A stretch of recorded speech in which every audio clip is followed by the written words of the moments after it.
ആവശ്യജനമായ സ്വീകരണം കാണുമ്പോൾ ഒരു വലിയ പ്രതീക്ഷ വിജയത്തിനാണ്. സാർ എന്ത് പറയുന്നതിനെ കുറിച്ച്?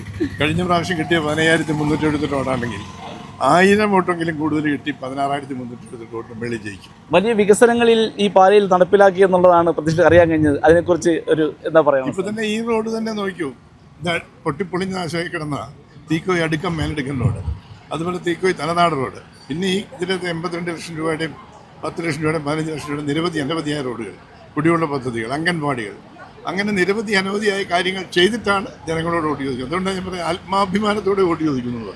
പഴയ മാണി സാറിന് ശേഷം നല്ലൊരു അതേ മാണി സാർ തന്നെ നാട്ടിൽ തിരിച്ചു കിട്ടിയെന്ന് ജനങ്ങൾക്ക് പ്രതീക്ഷിക്കാമല്ലേ? ഞാൻ ഏതായാലും ഈ ഒരു തെരഞ്ഞെടുപ്പിലൂടെ ഉള്ളൂ എന്ന് ഡിക്ലെയർ ചെയ്തിട്ടുണ്ട്. അയ്യോ, അത് ശരി, അത് ശരി.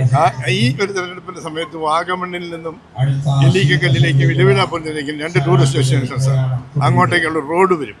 50 അടി വീതിയിലുള്ള 1-ാം തരം റോഡ്. അതോടെ ഈ മേഖല മുഴുവൻ ടൂറിസം മേഖല, ഇതൊരു സൗന്ദര്യമുള്ള സ്ഥലമാണ്. തീർച്ചയായിട്ടും ഒരു UDF തരംഗമാണ് കേരളത്തിൽ അങ്ങോളം ഇങ്ങനെ മലപിടിക്കുന്നത്. സാർ തീർച്ചയായിട്ടും മന്ത്രിയാവുന്നുള്ള ഉറപ്പാണ്. പാലയുടെ അടുത്ത മന്ത്രി. സാർ അതിനെക്കുറിച്ച് എന്താ പറയുന്നത്? അതിനെക്കുറിച്ച് ഒന്നും പറയാം. സാറിന് എല്ലാവിധ വിജയാശംസയും തരുന്നു. Thank you sir. Thank U. ഓരോ വകുപ്പുകൾ നോക്കിയാൽ ഏറ്റവും പ്രധാനം സമാധാനപരമായി ഭൂമിയിൽ ജീവിക്കുക എന്നുള്ളത്. കേരളത്തിന്റെ ആഭ്യന്തര ഭരണം നിർവഹിക്കുന്നത് കേരളത്തിന്റെ മുഖ്യമന്ത്രി തന്നെ ആയിരുന്നിട്ടും പാലായിൽ ഐക്യജനാധിപത്യ മുന്നണി ഉജ്ജ്വലമായ വിജയം, തിളക്കമാർന്ന വിജയം നേടും, യാതൊരു സംശയവും വേണ്ട. ശ്രീ മാണി സി കാപ്പൻ ജനഹൃദയങ്ങളിൽ സ്ഥാനം പിടിച്ചു പറ്റിയ MLA ആണ്, ജനപ്രതിനിധിയാണ്. അപ്പം അതുകൊണ്ട് പാലായിലെ വിജയത്തെ സംബന്ധിച്ച് ഞങ്ങൾക്ക് UDF യാതൊരു സംശയമില്ല. മാത്രവുമല്ല, ഇനി അങ്ങോട്ട് UDF ഈ തെരഞ്ഞെടുപ്പിൽ വിജയിച്ച് കേരളത്തിൽ അധികാരത്തിൽ വരും. അതിൽ നിർണായകമായിട്ടുള്ള സ്ഥാനം ശ്രീ മാണി സി കാപ്പനുണ്ടാകും. അപ്പം അതിലൂടെയെല്ലാം പാലായുടെ വികസനത്തിന് വളരെ ഗണ്യമായ, വളരെ എന്താണ് പറയുക, ദീർഘകാലം നിലനിൽക്കുന്ന വികസന പ്രവർത്തനങ്ങൾ നടത്താൻ അദ്ദേഹത്തിന് സാധിക്കും. ജനങ്ങൾക്കറിയാം, ജനങ്ങൾ മടുത്തിരിക്കുന്ന ഒരു ഭരണമാണ് കേരളത്തിൽ നടക്കുന്നത്. ജനങ്ങൾ അങ്ങേയറ്റം നിരാശയിലാണ്. തകർന്ന കേരളത്തിൻ്റെ ആരോഗ്യ മേഖലയും വിദ്യാഭ്യാസ മേഖലയും എല്ലാം സംരക്ഷിക്കാൻ, എല്ലാം വീണ്ടെടുക്കാൻ, എല്ലാം നല്ല രീതിയിൽ മുന്നോട്ട് കൊണ്ടുപോകാൻ UDF അധികാരത്തിൽ വരണം. അതിനുവേണ്ടി ജനങ്ങൾ പ്രതിജ്ഞാബദ്ധമാണ്. അത് പാലായിലും പ്രതിഫലിക്കും. ഏതും എല്ലാവിധ വിശേഷം തരുന്നു. Thank you sir. Thank U.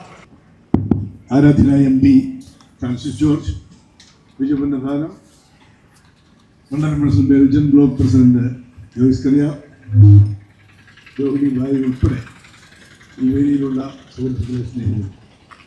നല്ലവരായ രാമപ്പാറയിലെ വോട്ടർമാരെ സുഹൃത്തുക്കളെ സ്നേഹിക്കുന്നു.